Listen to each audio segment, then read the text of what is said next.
બોલાતું કેમ નહીં તું?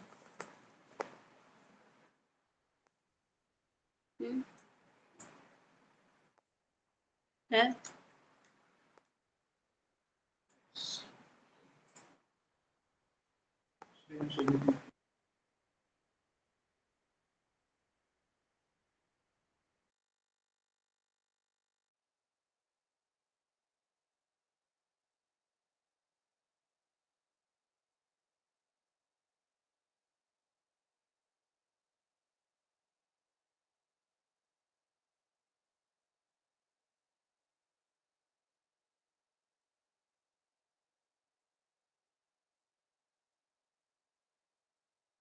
જય ગુરુદેવ.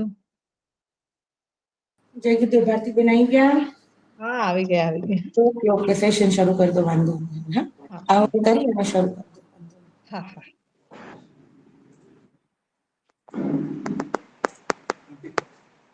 જય ગુરુદેવ બધાને. ચાલો આપણે પહેલા આવાહન કરી લઈશું, પછી આપણે આગળનો જે કઈ ટોપિક વાર્તાલાપ છે એ કરીશું. બંને આંખો બંધ, કમર ગરદન સીધી, કટાર બેસી, ઉગતા સૂર્યનું ધ્યાન કરતા કરતા એકવાર મહામંત્ર ગાયત્રી મંત્ર એક સાથે સ્વસ્વરમાં. ઓમ ભૂર્ભુવઃ સ્વઃ તત્સવિતુર્વરેણ્યં ભર્ગો દેવસ્ય ધીમહિ ધિયો યો નઃ પ્રચોદયાત્. ગુરુ વંદના. જેના સાનિધ્યમાં શાંતિકુંજ હરિદ્વાર ના માર્ગદર્શક એવા શ્રીરામ શર્મા આચાર્ય સાથે સાથે માં ભગવતીનું આવાહન કરીશું, જેના સાનિધ્યમાં બેસી અને આપણા શ્રેષ્ઠ વિચારો ગર્ભસ્થ શિશુ સુધી પહોંચાડવાના છે. એવા મહાન સત્તા ગુરુદેવનું આવાહન.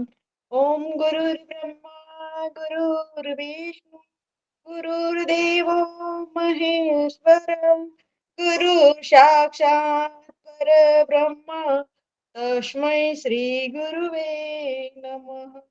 અખંડ મંડલાકારમ વ્યાપ્તમ યેન ચરાચરમ તત્પદમ દર્શિતમ યેન તસ્મૈ શ્રી ગુરુવે નમઃ. તસ્મૈ શ્રી ગુરુવે નમઃ. વિશ્વ માતા, વેદ માતા, મા જગતજનની, મા ગાયત્રી માતાનું ધ્યાન કરીશું. ઓમ માયાતુ અક્ષરે બ્રહ્મ ગાયત્રી છંદસા માત બ્રહ્મ યોનિ નમોસ્તુતે. બ્રહ્મ યોનિ નમોસ્તુતે. માતૃશક્તિ માં ભગવતીનું આવાહન કરીશું. ઓમ યથા સૂર્ય સશક્તિસ્તુ શ્રીરામે વિદદેહિયા સર્વશક્તિ સ્વરૂપાં ત્વં માતા ભગવતે નમઃ.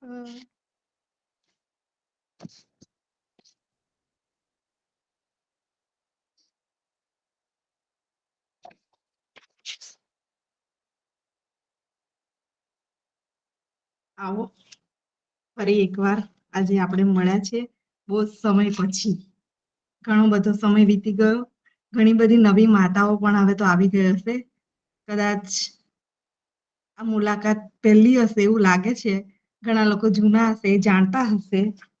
બાકી આપણે ઘણા ટાઈમ પછી ઓનલાઈન સેશનમાં આજે મળ્યા છે રૂબરૂ. તો આજનો આપણો ટોપિક છે સુપ્રજનન માટે શ્રેષ્ઠ વાતાવરણ કેટલું જરૂરી. તો અત્યાર સુધી તમે લોકો ઘણું બધું શીખ્યા અહીં આગળ. ઘણા બધા વિચારો તમને મળ્યા હશે. તમને દિનચર્યા અવસ્થામાં કેવી રીતે રાખવાની એ વિશે તમને જાણકારી મળી હશે. તમારે આ સમયગાળા દરમિયાન યોગ, પ્રાણાયામ કેવી રીતે કરવા, શું કરવું, ધ્યાન કેવી રીતે કરવું, ગર્ભ સંસ્કાર એટલે કે ગર્ભસ્થ શિશુને સંસ્કાર આપવા માટે કેવા વિચારો કરવા, ખાનપાન કેવું રાખવું, ઘણું બધું અહીંયાથી તમે શીખી ગયા હશો. નવા હશો એ ધીરે ધીરે આગળ શીખતા જશો. પરંતુ આની અંદર અતિ મહત્વનો એક મુદ્દો છે કે સુપ્રજન માટે શ્રેષ્ઠ વાતાવરણ કેટલું જરૂરી છે. વિચારો સારા હોય, દિનચર્યા સારી હોય, આપણી આહાર વિહાર આપણા સારા હોય, પછી ઘરમાં બધું જ અપ ટુ ડેટ આપણને મળી જતું હોય, એ બધું આખું એક અલગ વાત છે. અને ઘરનું વાતાવરણ કેવું હોય એ એક અલગ વાત છે. તો આવો આજે બધી જ નવી માતાઓ જે બનવા જઈ રહી છે અથવા જે અત્યારે સુધી અમારી સાથે જોડેલી હતી એવી બધી જ માતાઓને મારા નમન વંદન, સાથે સાથે તમારા ગર્ભમાં પાંગરી રહેલા જીવ ઈશ્વરીય અંશને પણ મારા નમન વંદન. તો આપણે વાત કરતા હતા એમ જ શ્રેષ્ઠ સંતતિ માટે માતા પિતા તથા ઘર પરિવારે નું વાતાવરણ કેવું હોવું જોઈએ, માતા પિતાએ શું ધ્યાન રાખવું જોઈએ, ઘર પરિવાર વાળાએ શું ધ્યાન રાખવું જોઈએ, એ આ અવસ્થામાં જે ઘરનું વાતાવરણ, જ્યાં ગર્ભવતી માતા રહે છે, જ્યાં ગર્ભસ્થ શિશુ ત્યાંના વાતાવરણના બધા જ વિચારો ગ્રહણ કરે છે, એનું વાતાવરણનો મોટો હાથ હોય છે. દાખલા તરીકે આપણે જોઈએ અત્યારે એક તમને સિમ્પલ સાદો એક્ઝામ્પલ આપું કે આપણે અત્યારે ઓર્ગેનિક ખેતી તરફ વળ્યા છે, બરાબર? ઓર્ગેનિક ખેતી કરીએ છીએ અને આપણે ફળદ્રુપ જમીન બનાવીએ છીએ, સારામાં સારું બિયારણ રોપીએ છીએ, સારામાં સારું ખાતર યુઝ કરીએ છીએ અને આપણને સારો ખોરાક પ્રાપ્ત થાય એના માટેના તમામ વિકલ્પ આપણે મીન્સ કે જે પણ ખેડૂત હોય એ શોધતા હોય અને આપણી સુધી એ વસ્તુ પહોંચાડવાની કોશિશ કરતા હોઈએ, બરાબર? પરંતુ તમે જુઓ છો કે આજે ફળદ્રુપ જમીન તો છે, સારું બિયારણ તો છે, સારું ખાતર પણ છે, પણ આજુબાજુનું વાતાવરણ કેવું છે? ફેક્ટરીઓનું જે વેસ્ટ પાણી નીકળે છે એ પાણી અમુક વાર ખેતરોમાં નાખવામાં આવે છે. એ પાણી જ્યાં કાંસમાં વપરાય છે એવી પાણીથી શાકભાજીઓ ધોવામાં આવે છે, બરાબર? તો એ બધું તમે ગમે એટલી તમે કાળજી લીધી હોય તેમ છતાં એ ખોરાક આપણા પેટમાં જાય તો એ ખોરાક આપણા પર કેવી અસર કરે? રોગોનું ઘર બનાવે. રોગોનું ઘર બનાવે એટલે મનુષ્ય કેવો થઈ જાય? પાંગળો થઈ જાય. ગમે એટલો તટસ્થ હોય, એજ્યુકેટેડ હોય, સારો હોય, ભણેલો ગણેલો હોય, પરંતુ એનામાં રોગ આવી જાય તો કઈ જ ના કરી શકે, ના ઘર પરિવારનું ધ્યાન રાખી શકે, ના જોબ કરી શકે. એવી જ રીતે અહીંયા આ જ સિસ્ટમ કામ કરે છે કે તમારા ગર્ભસ્થ શિશુને સંસ્કાર આપવા માટે વાતાવરણ કેવું હોવું જોઈએ, આપણે એના વિશે આજે એક મહત્વની વાત કરવા જઈ રહ્યા છે. વાતાવરણની વાત કરીએ ત્યારે ખાલી સ્થૂળ જગતની વાત નથી કરતા, આપણે સૂક્ષ્મ જગતની પણ વાત કરી રહ્યા છીએ, બરાબર ને? તો આ બંને જ વસ્તુ બાળકના માટે માતા પિતાએ સાચવવી ખૂબ અગત્યની છે, ખૂબ જરૂરી છે. જેમ કે અત્યારે તમે જોશો તો દરેકના ઘર પરિવારનું વાતાવરણ અલગ અલગ હશે. તમે બધા જાણતા જ હશો તમારા ઘરનું વાતાવરણ કેવું એ તમને જ ખબર હોય, મારા ઘરનું વાતાવરણ કેવું એ મને જ ખબર હોય, બરાબર ને? તો આપણે જોઈએ કે દરેકના વિચારો અલગ અલગ છે, યાર દરેકની રહેણી કહેણી અલગ અલગ છે. પછી તમે જોવા જશો તો અત્યારે એવું પણ કહેવામાં આવ્યું છે કે સુસંસ્કારી સંતાન માટે જો અત્યારે સુસંસ્કારી સંતાન માટેનો જો પ્રશ્ન અહીંયા ચર્ચાઈ રહ્યો હોય ત્યારે જ્યાં ગર્ભવતી માતા હોય ત્યાં ના વાતાવરણ પણ એટલે કે ત્યાં એના પરિવારજનો દ્વારા, એના હસબન્ડ દ્વારા, એની સાથે જે પણ એના મમ્મી પપ્પા, સાસુ સસરા જે પણ રહેતા હોય કે આજુબાજુ પડોશીઓ દ્વારા ક્રોધ કરવો, ઠપકો આપવો, મારપીટ કરવી, ડરાવવી, ધમકાવવી, ધમકી આપવી, આ બધી વાતોનું ખૂબ જ અસર આવનાર બાળક ઉપર પડે છે. એટલે ઘર પરિવારમાં અત્યારના સમયમાં તમારે એવું વાતાવરણ બનાવવું પડે કે તમે શ્રેષ્ઠ સંતતિને પ્રાપ્ત કરી શકો. સામાન્ય રીતે આપણે બધા જ આપણા સંતાનોને સુખી અને સંપન્ન જોવા ઈચ્છતા હોઈએ. જોવા ઈચ્છો છો ને બધા કે મારું સંતાન મોટો માણસ બને, સુખી બને, મહામાનવ બને, બરાબર? તો આની માટે કહેવાય છે વાતાવરણમાં ફેરફાર કરવો ખૂબ જ અગત્યનો છે. જેમ શિવાજીના માતા જીજાબાઈ હતા, એમણે શિવાજીને કેવી બનાવ્યા હતા, કેવું વાતાવરણ આપ્યું હતું. લવકુશને કેવું વાતાવરણ આપ્યું હતું. મદાલસા રાણીએ એમના બધા પુત્રને કેવા મનાવ્યા હતા. તો કે આ બધું વાતાવરણ પર અસર કરી રહ્યા છે. તો આજથી હમણાંથી જ પરિવાર સાથે ઘણી વાર આપણા બેન કહેતા હોય છે કે પરિવાર સાથે તમે સેશન એટેન્ડ કરો, કે પરિવાર સાથે તમે ગર્ભ સંસ્કાર કરાવો. ત્યારે તમારો બધો જ પરિવાર હોવો જોઈએ, સાથે સાથે તમારા હસબન્ડ અવશ્ય હોવા જોઈએ, પતિ પત્નીએ સાથે રહેવું જોઈએ. ત્યારે આ બધી વાત અહીંયા ચર્ચાઈ રહી છે એની સમજ બધાને જ હોવી જોઈએ. આ કોઈ એક વ્યક્તિનું બાળક નથી, પરંતુ સંપૂર્ણ રાષ્ટ્રનું બાળક છે, બરાબર ને? આપણું લક્ષ્ય તો એ જ છે કે આવનાર સંતાન એ રાષ્ટ્રનું સંતાન છે અને એને સર્વશ્રેષ્ઠ બનાવવાનું છે.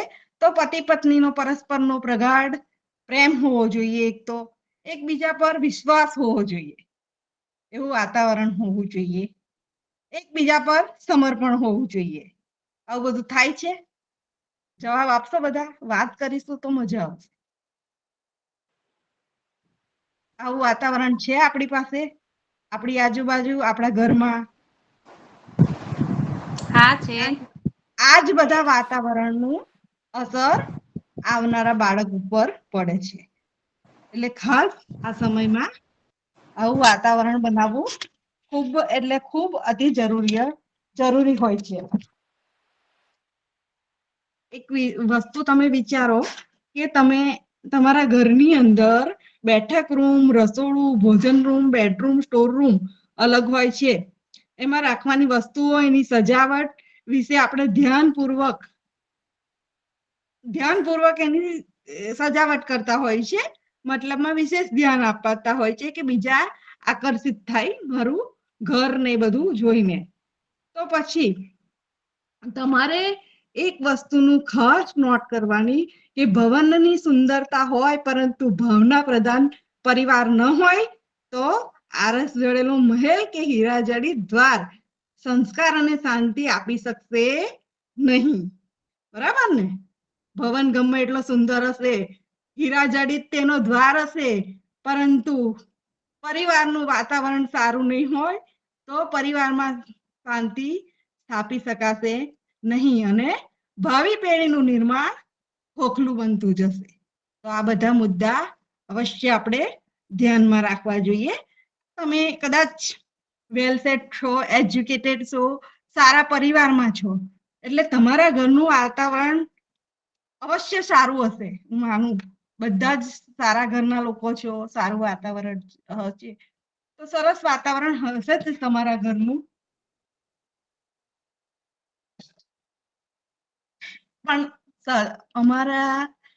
અમે એવા પણ ઘણા પરિવાર જોયા છે, જેવું કે અમે અંતરિયાળ ગામડાઓમાં, પીએચસી સેન્ટરોમાં જ્યારે ગર્ભ સંસ્કાર કરવા માટે જઈએ છે ને, ત્યારે ત્યાંની માતાઓ જે આજુબાજુની બેન દીકરીઓ ગર્ભ સંસ્કાર કરાવવા આવે ને, તો એ લોકોને કશી જ ખબર નથી હોતી. પહેલા ગર્ભ સંસ્કાર શું છે એ નથી ખબર, પરંતુ એને ત્યાંના પીએચસી ના ડોક્ટર પર વિશ્વાસ છે એટલે એ આવે છે, ગર્ભ સંસ્કાર કરાવે છે. અમારી બહેનો બહુ સરસમાં ગર્ભ સંસ્કાર કરીને વિશેષમાં નિશાબેન બહુ સરસ સમજૂતી આપે છે એ લોકોને.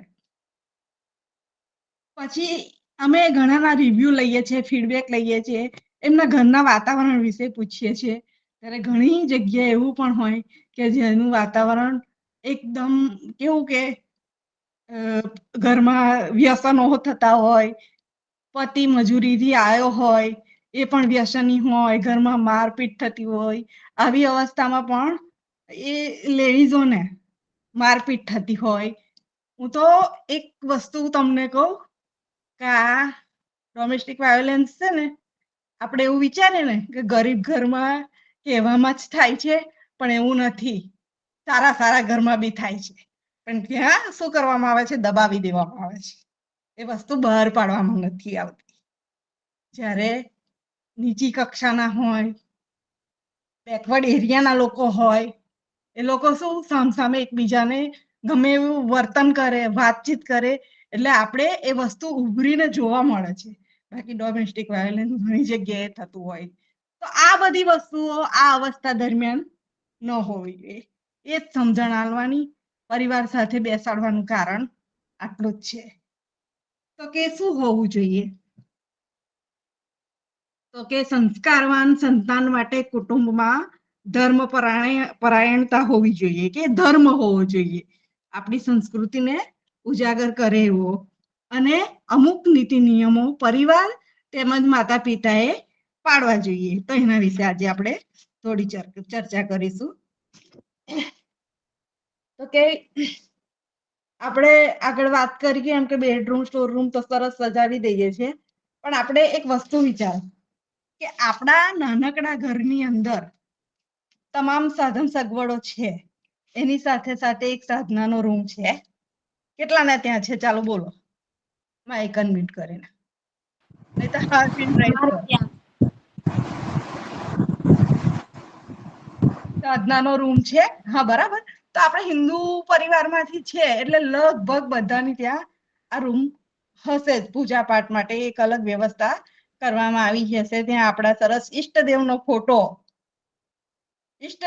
ફોટો હોવો જોઈએ. એવું કહેવાય છે ઘરમાં જપમાળા તેમજ અગરબત્તી સ્ટેન્ડ, દીપકની વ્યવસ્થા, અને સૌથી ઉત્તમમાં ઉત્તમ વસ્તુ શું હોવી જોઈએ ખબર છે? ગાયત્રી પરિવાર હંમેશા કહે છે પુસ્તકો માટે. કારણ કે ગુરુદેવે તો કીધેલું છે કે હું વ્યક્તિ નથી, વિચાર છું. એટલે હંમેશા ગાયત્રી પરિવાર કહે છે આપણી યુગ શક્તિ અપનાવો, તમે અખંડ જ્યોતિ લો, સાથે સાથે ગુરુદેવના સારા પુસ્તકો વાંચો. આજે અમે તમને રજૂ કરી રહ્યા છીએ એ અમારે વાંચનથી જ, ગુરુદેવના વિચારોથી જ અમે તમારી સમક્ષ આ બધું રજૂ કરી રહ્યા છીએ. કાલે અમારી જગ્યા તમે પણ લઈ શકો છો. તમે ગાયત્રી પરિવાર સાથે જોડાઈને, ઘણી બધી બહેનો અત્યારે લેતી થઈ ગઈ છે સેશન. એટલે કે એ વસ્તુ ગુણ છે, એક સાઈડની વસ્તુ છે, પણ અત્યારે આપણે બાળક માટે કરવાની વાત ચાલી રહી છે. તો કહેવાય કે તમારે ઈષ્ટદેવનો ફોટો, જપમાળા, અગરબત્તી સ્ટેન્ડ, દીપક એ તો હોવું જ જોઈએ, પણ સાથે સાથે શું હોવું જોઈએ? તો કે સ્વાધ્યાય માટે ઉત્તમ પુસ્તકોનું કબાટ હોવું જોઈએ. કે જે તમારા સ્વાધ્યાય રૂમની અંદર, તમારા પૂજા રૂમની અંદર, તમારા સાધના રૂમની અંદર છે કબાટ. બાળકને શું શીખવાડવાનું છે આપણે ખબર છે? બાળકને આપણે એ શીખવાડવાનું છે, સારા વિચારો લેતા શીખવાડવાનું છે. તો સારા વિચારો ક્યાંથી મળશે? તો કે સારા પુસ્તકમાંથી વિચારો મળશે. તમે કરોડોની સંપત્તિ બાળક માટે ભેગી કરશો, કરોડોની સંપત્તિ એને આપીને જશો, પણ જો બાળકની અંદર સંસ્કાર નહીં હોય તો એ સંપત્તિને જીરો કરતા વાર લાગશે નહીં. અને જો તમે સારા સંસ્કાર આપશો, સારા પુસ્તકો આપશો, એને સારું સ્વાધ્યાય આપશો, તો એ જ બાળક મોટો થઈને જીરોમાંથી કરોડો ઉત્પન્ન કરી શકશે. એવું બાળક તમારું. તો આ બધું આ સમય દરમિયાન ખૂબ જ જરૂરી છે તમારે. તો એની સાથે સાથે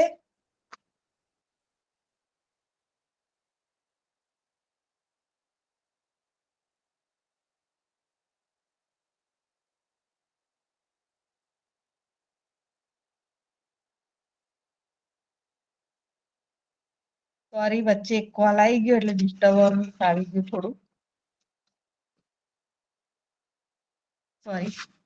હા, તો આપણે ક્યાં હતા કે હા, તો આપણે સારા પુસ્તકો હોવા જોઈએ છે, કારણ કે સારા પુસ્તકોથી જ આપણા વિચારો સારા બનશે. સારા વિચારો બનશે ત્યારે વાતાવરણ પણ સારું થશે અને બધું જ સારું થશે. તો આ સમય દરમિયાન આ બધું ખૂબ જરૂરી છે. આગળ આપણે કીધું ને કે હીરાજડિત દ્વાર હશે, ભવન હશે, પણ શાંતિ નહીં હોય તો ભાવિ પેઢીનું નિર્માણ ખોખલું છે. એ જ રીતે જો સાધન કક્ષમાં દ્વારા ઘરના બાળકોનું ભાવિ નિર્માણ આ જ સ્વાધ્યાયના માર્ગ દ્વારા આ જ શું કહેવાય પુસ્તકો દ્વારા જ ઋષિ મુનિઓએ પણ કીધેલું છે કે ભાવિ પેઢીનું નિર્માણ નિશ્ચિત છે કે તમે જો આ રીતે કરશો સ્વાધ્યાય એટલે કે વિચાર વિમર્શ ચિંતન મનન એ સ્વાધ્યાયનો એક ભાગ થયો.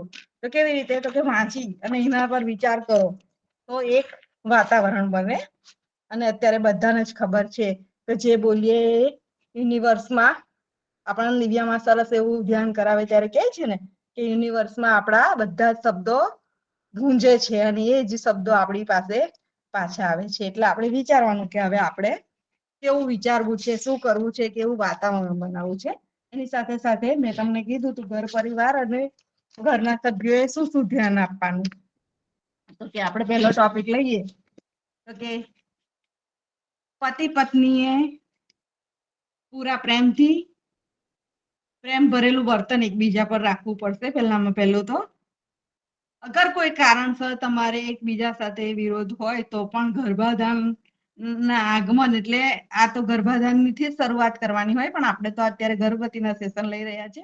એટલે કે તમે આ ગર્ભ અવસ્થાનું આગમન ગર્ભાધાન થઈ ચૂક્યું છે, તમારું બાળક ગર્ભમાં આવી ગયું છે, તો પતિ પત્નીએ એકબીજા સાથે પ્રેમ ભરેલું વર્તન રાખવું ખૂબ જરૂરી છે. અને કદાચ ઊંચ નીચ થાય, મનમેળ ન થાય તો પણ આ સમય દરમિયાન એકબીજાને દિલથી માફ કરી દેવા અને એકબીજાની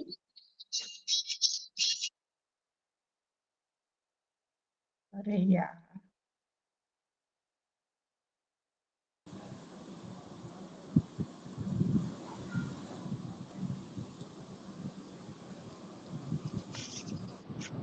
એક બે મીટર જેવા છે, જોઈન નહીં કરતું કોઈ.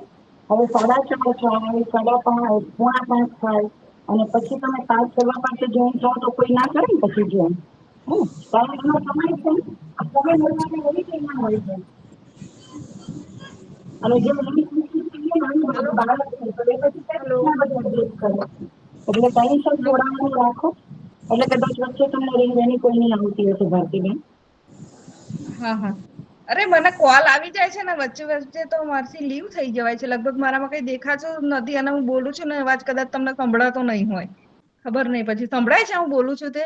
હવે તો કદાચ સંભળાતું હશે. હા સંભળાય છે, સંભળાય છે. હા ના ના કોલ આવી જાય છે ને તો ડિસ્ટર્બન્સ થાય છે વચ્ચે વચ્ચે. હા બીજું એક વસ્તુ આપણે આગળ જોઈએ તો કે આપણે સદાચારી બનવું પડે. તો સદાચારી બનવું, સત્ય, ક્ષમા, દયા, સહનશીલતા જેવા ગુણો તરફ વળવું જોઈએ આપણે આ સમય દરમિયાન. પછી આપણું માનસિક ચિંતાનું કોઈ કારણ હોય તો તેને દૂર કરવાનો આપણે પ્રયત્ન કરવો જોઈએ. પ્રસન્ન ચિત્ત રાખવું જોઈએ. જે રીતે પ્રસન્નતા વધે એ રીતનું વાતાવરણ, એ રીતનો માહોલ બનાવવો જોઈએ. જેવું કે આપણે આગળ એક મસ્ત ટોપિક લીધો હતો, તારે એ વિચારો પર ટોપિક લીધો હતો, આજે વાતાવરણ પર ટોપિક લીધો છે. ત્યારે કીધું હતું કે મૂડ સ્વિંગ થાય આ સમય દરમિયાન. તો મૂડ સ્વિંગ થાય ત્યારે તમારે શોપિંગ કરવા જવું, પછી તમને જે વ્યક્તિ ગમતું હોય એની સાથે સમય વિતાવવો, પછી જે એવું કઈ જરૂરી નથી આપણને સારું એવું કોઈ મૂવી લાગતું હોય તે પણ તમે જોઈ શકો છો. પણ પેલું નહીં પાછું મારધાડ વાળું, પોપ વાળું એવું બધું અત્યારે જોવાનું તમારે પ્રતિબંધ છે. તો સારી ધારાવાહિક આવે ને સિરિયલ, અત્યારે તો બધું બહુ આવ્યું છે. કેટલા સરસ સરસ પિક્ચર આવ્યા છે. હમણાં પેલું 12th ફેલ આવ્યું હતું, અટલ બિહારી વાજપેયી આવ્યું હતું, પછી બીજું એક હતું. એવું તમે જોઈ શકો છો તો તમારું ચિત્ત પ્રસન્ન રહે. તો એવા વાતાવરણમાં રહી અને બાળક પર પણ એનો એવો સરસ અસર થાય. પછી તમારે મહાપુરુષોના જીવન ચરિત્ર વાંચવા જોઈએ. જેવું કે રામ, કૃષ્ણ અવતારી પુરુષો હતા, એમના ચરિત્રોનું પઠન કરવું જોઈએ, મનન કરવું જોઈએ. હસબન્ડ વાઈફ સાથે હોય ત્યારે એ વિશેષ વાર્તાલાપ કરવો જોઈએ રાત્રે. પછી તમારા ગર્ભસ્થ શિશુ સાથે વાત કરવી જોઈએ. પછી કીધું ને સોબત તેવી અસર, એટલે વાતાવરણમાં જેવી સોબત હોય આજુબાજુના વાતાવરણમાં એવી જ અસર આપણી પર થાય. કે કોઈ આપણા ઘર ઉપર કચરો ફેંકી ગયું બરાબર, તો જે આપણે પણ એની પર ફેંકવા જઈએ, ઝઘડો અબોલા થાય. તો આપણા મગજમાં કોઈ કચરો નાખે છે તો આપણે કચરો આપણી જાતે જો અંદર ગ્રહણ કરીએ ને તો ચોક્કસ આપણા મગજમાં કચરો થાય, પણ આપણે જો એ એક્સેપ્ટ ના કરવું હોય તો આપણે ના કરી શકીએ. આપણે જેવું વાતાવરણ ઉત્પન્ન કરીશું એવું જ વાતાવરણ આપણને મળી રહેશે. તો બીજી એક વાત, આપણે વાતાવરણ વિશે જ વાત કરીએ છીએ, તો આગળ વાત કરતા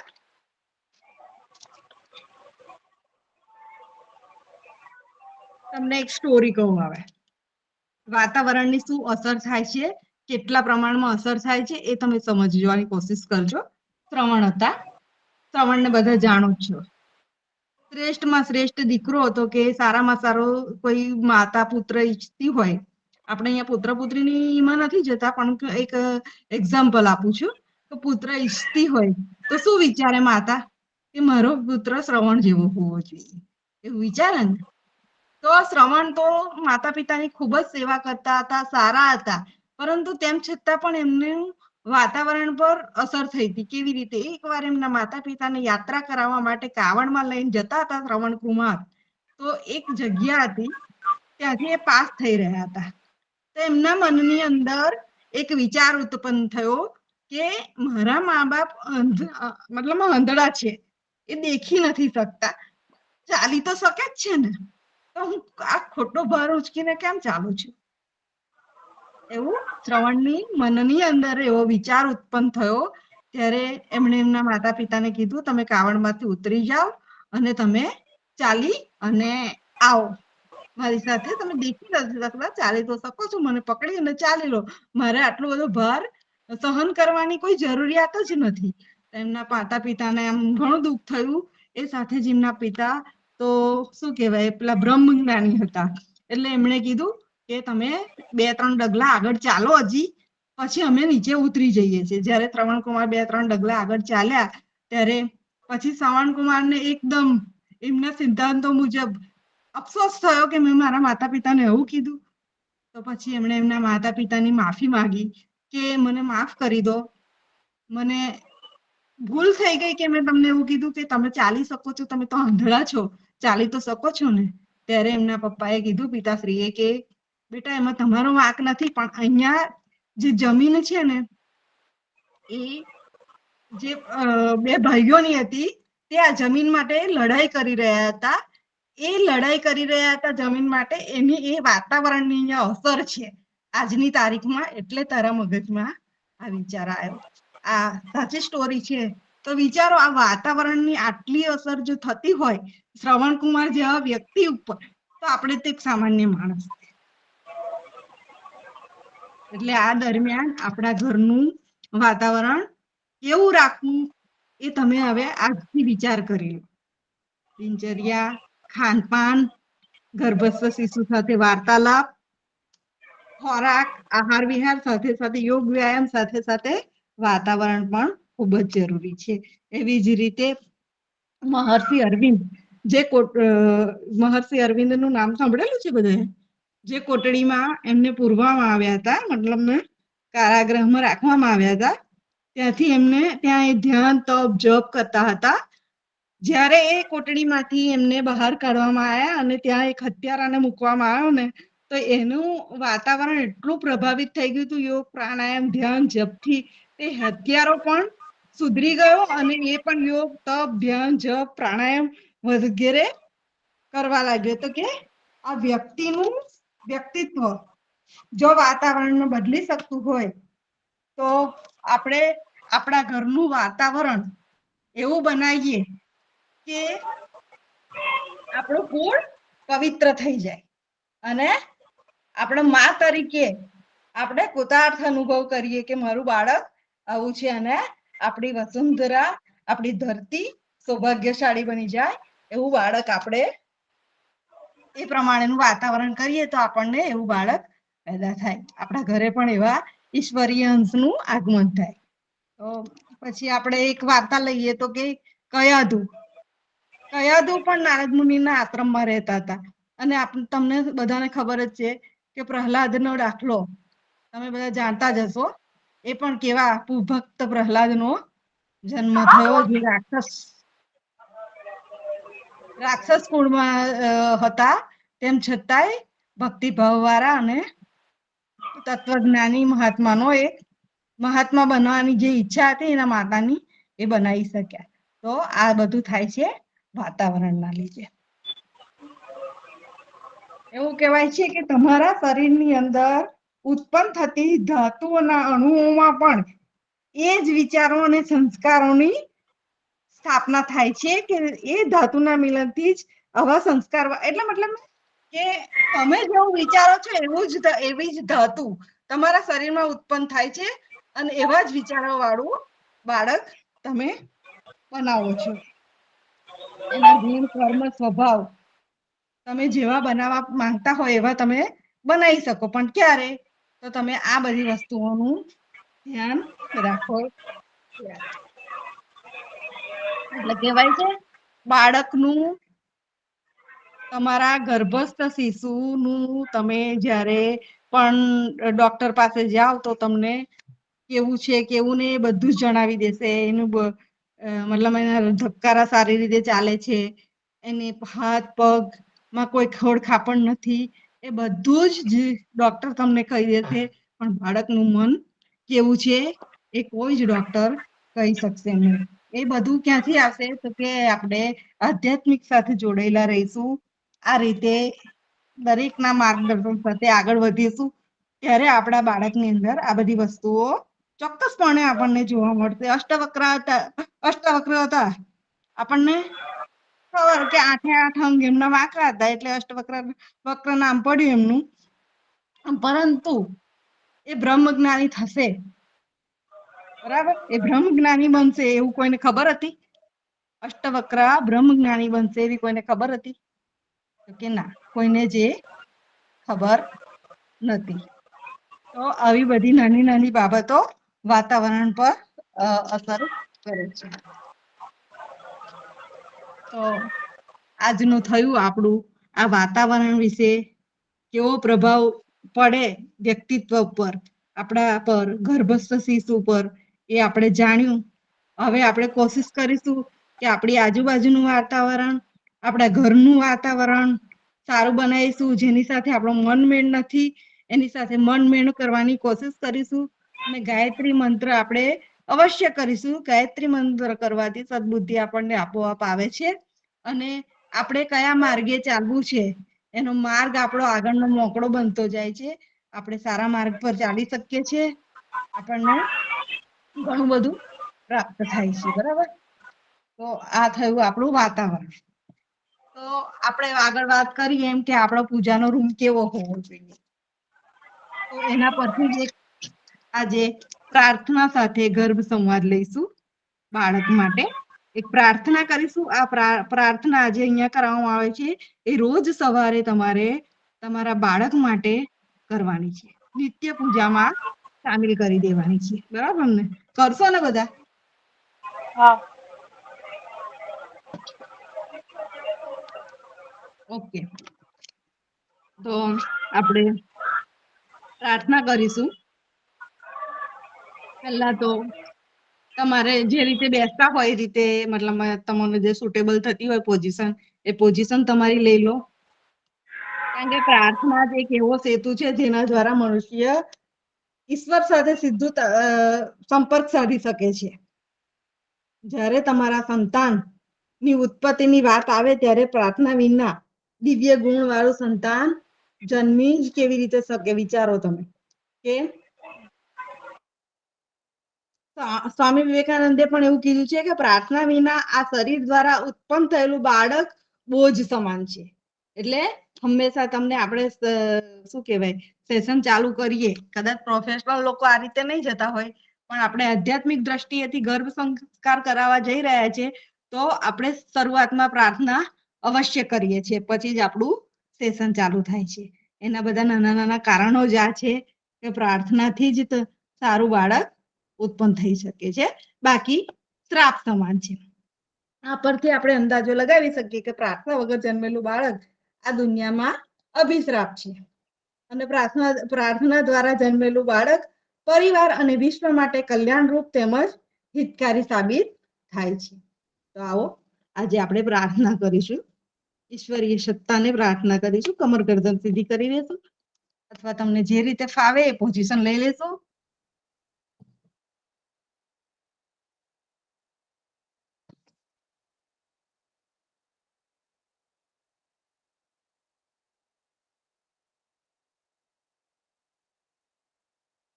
એક ઊંડો શ્વાસ લઈશું.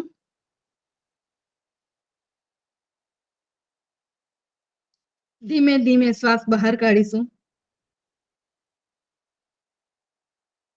આંખો બંધ, મન શાંત. મારો અવાજ આવી રહ્યો છે ને બધા? ચિત્ત શાંત, પ્રસન્ન મન, એકદમ ખુશી, પ્રસન્ન હૃદયમાં એકદમ શ્રદ્ધા ભરી દઈશું, ભાવ ભરી દઈશું ઈશ્વર પ્રત્યે. આજે આપણે ઈશ્વરને મળવા જઈ રહ્યા છે, ઈશ્વરને પ્રાર્થના કરવા જઈ રહ્યા છે, ત્યારે એકદમ શ્રદ્ધાથી ભાવપૂર્વક જાણે હું અને ઈશ્વર જ છે, અમારી વચ્ચે કોઈ છે નહીં, મારે અને ઈશ્વરને જ વાર્તાલાપ ચાલી રહ્યો છે. અહીંયા એવો ભાવ કરીશું, ઈશ્વર ચોક્કસ આપણી પ્રાર્થના આજે સાંભળશે. હે પ્રભુ, આ છે ને આ પ્રાર્થના હું બોલું છું, પણ હું બોલીશ ને એટલે તમારે મારી માઇક તમારું મ્યુટ જ રાખવાનું છે, પણ મારી પાછળ પાછળ તમારે દોહરાવવાની છે, એટલે કે બોલવાનું છે, બરાબર? હે પ્રભુ, હું આજે તને મનના પવિત્ર ભાવથી વિનંતી કરું છું. હે ઈશ્વર, મને એવું ગુણવાન, ચરિત્રવાન, જ્ઞાન સંપન્ન સંતાન દેજે, જે સંતાન આ સૃષ્ટિ પર આવીને પોતાના જ્ઞાનથી ભારતીય સંસ્કૃતિને ઉજાગર કરે. મન પ્રભુમાં જોડેલું હોવું જોઈએ. હા, હે ઈશ્વર, આપ સૂર્યની દિવ્યતાનો પુંજ છો. હું સંતાન રૂપે તમારો જ દિવ્ય અંશ ચાહું છું. હું ભારત માતાની પુત્રી અને આપ જગતના તાત છો. હે પ્રભુ, આપ સર્વશક્તિમાન છો. કણ કણમાં તમારો જ પ્રકાશ છે. મારું સંતાન ધીર, ગંભીર, વીરનો વંશ હોય એવી પ્રાર્થના કરું છું.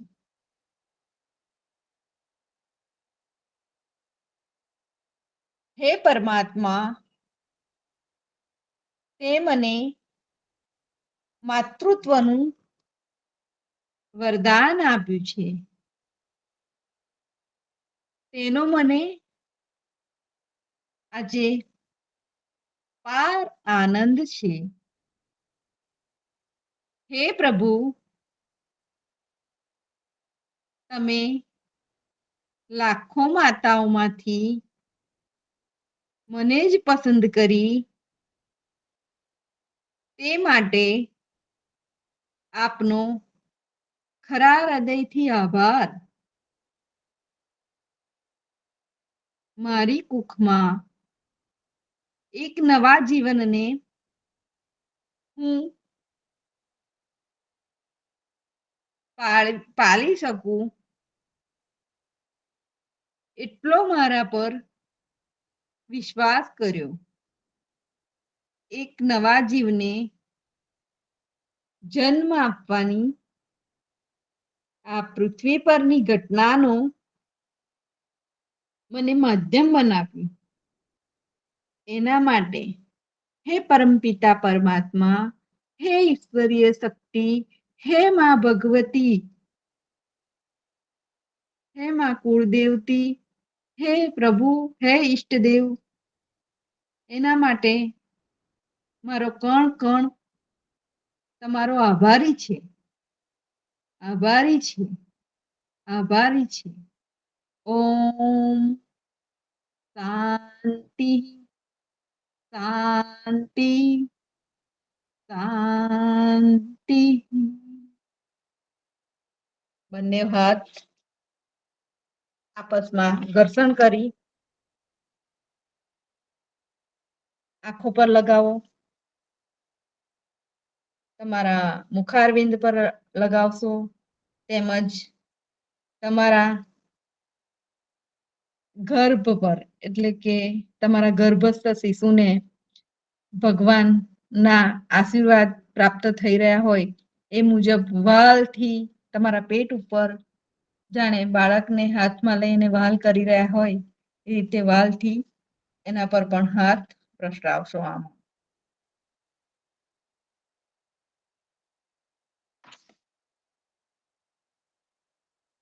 તો આજનું આ સકારાત્મક વાતાવરણ વિશે વિશેષ વાર્તાલાપ કરવામાં આવ્યો.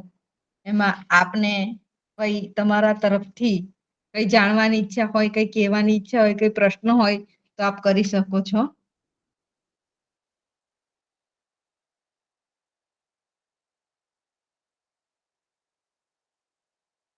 અત્યારે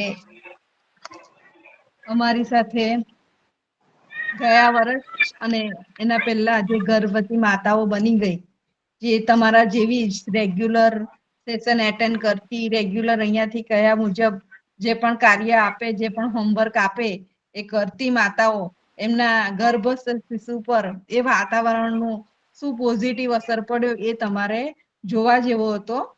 કદાચ બધાને મેસેજ આપ્યો હતો કે તમે આવજો, આપણે આ પ્રોગ્રામ રાખ્યો છે. તો વડોદરામાં હોય એ લોકોએ તો અચૂક જોવા જેવો હતો. ઘણા બધા એવા સંતાનો આવ્યા હતા જે નાનપણથી જ જે રીતનું વાતાવરણ એ લોકોએ ગર્ભાવસ્થા દરમિયાન આપ્યું એ રીતનું જ વાતાવરણ પ્રમાણે બાળક જેવા જોતા હતા એવું ગુણવાન ગુણ સંપન્ન બાળક એ લોકોને મળ્યા. વિચારો કે જે લોકોએ આ કર્યું કીધા પ્રમાણે, તો કદાચ તમે પણ કરો, તમને અહીંયાથી કહેવામાં આવે તો તમે પણ આ વસ્તુ કરો તો એની આ વાતાવરણની ચોક્કસ અસર થશે. આ કલાકનું વાતાવરણમાં પણ તમે કલાક જે સેશન એટેન્ડ કરો છો ને રોજે રોજ, એના વાતાવરણની પણ ખૂબ જ ગહેરી અસર તમારા ગર્ભસ્થ શિશુ પર થશે. તો તમારે રોજ આ રીતે સેશન કરવાના, આ રીતે પ્રાર્થના કરવાની, ગર્ભ સંવાદ કરવાનો, ઘરમાં સુમેળભર્યું વાતાવરણ બનાવવાનું, આજુબાજુ ઝઘડો, કંકાસ, કકરાટ થતો એવી જગ્યાઓથી 10 ફૂટ દૂર રહેવાનું. બરાબર ને? કરશો ને બધા? જવાબ આપો. વિડીયો ઓન કરો. હા હા કરશું. હા, તો ચોક્કસ પ્રમાણે કરજો. કારણ કે અહીંયાથી જે કહેવામાં આવે છે ને એની ખૂબ ઊંડાણપૂર્વક આમ શું કહેવાય, અમે તો જાણીએ છીએ કે શું અસર થવાની છે. કદાચ તમે નવા અમારી સાથે ઘણા જોઈન થયા, અમને ખબર નથી એટલે જ તમને ખાસ વળી વળીને કહીએ છીએ, ઘણી વાર થોડું સ્ટ્રિક્ટલી પણ કહીએ છીએ. પણ તમે આ બધું ચોક્કસપણે કરજો તો તમારું આવનારું બાળકમાં તમને એ બધા જ લક્ષણો જોવા અવશ્ય મળશે અને મળશે જ. ચાલો, આ સાથે જ આપણે શાંતિ પાઠ તરફ આગળ વધીશું.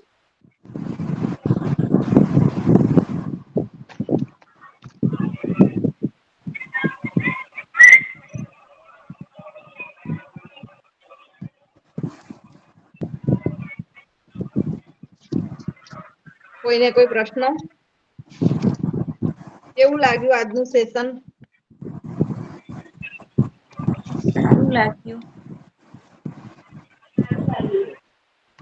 સારું.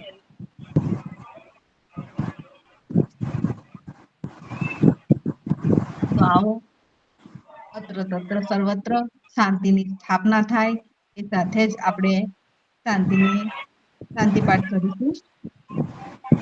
ઓમ દ્યો શાંતિ અંતરિક્ષગમ શાંતિ પૃથ્વી શાંતિ રાપઃ શાંતિ રોષદય શાંતિર્વનસ્પતય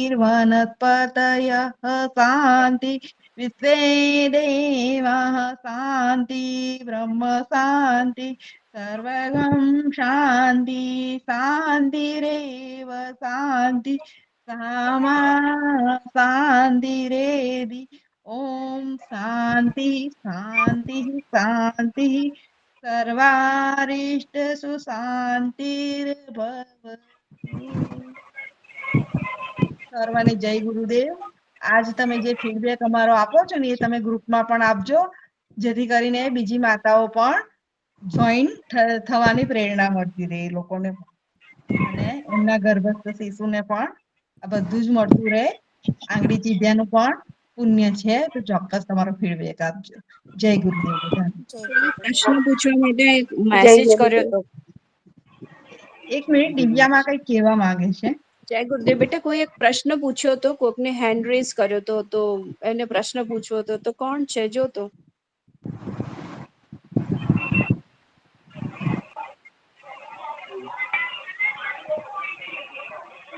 મેસેજમાં હતું કે એને હેન્ડ રેઝ કર્યો છે, પણ હવે કઈ વાંધો નહીં.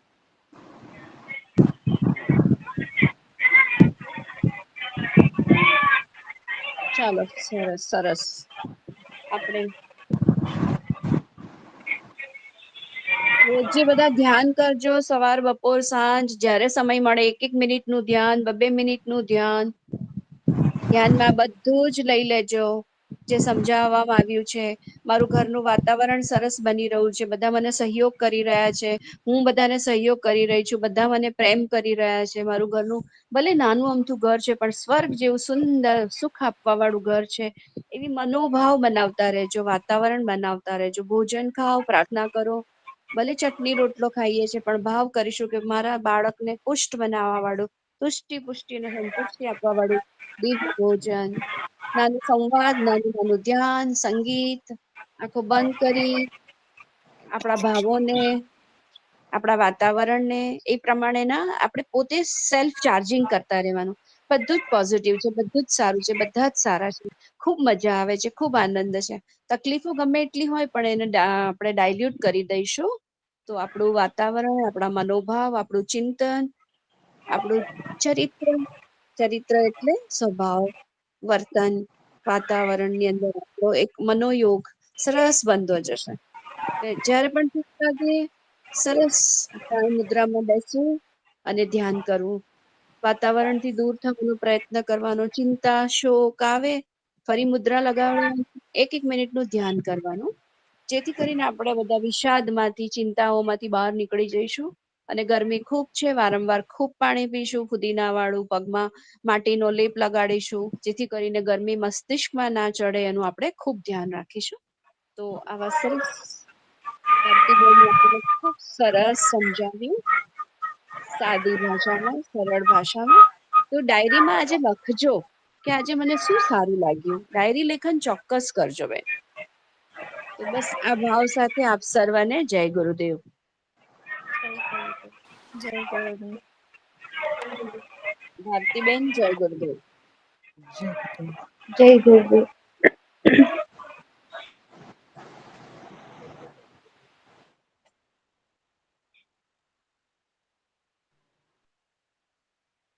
માં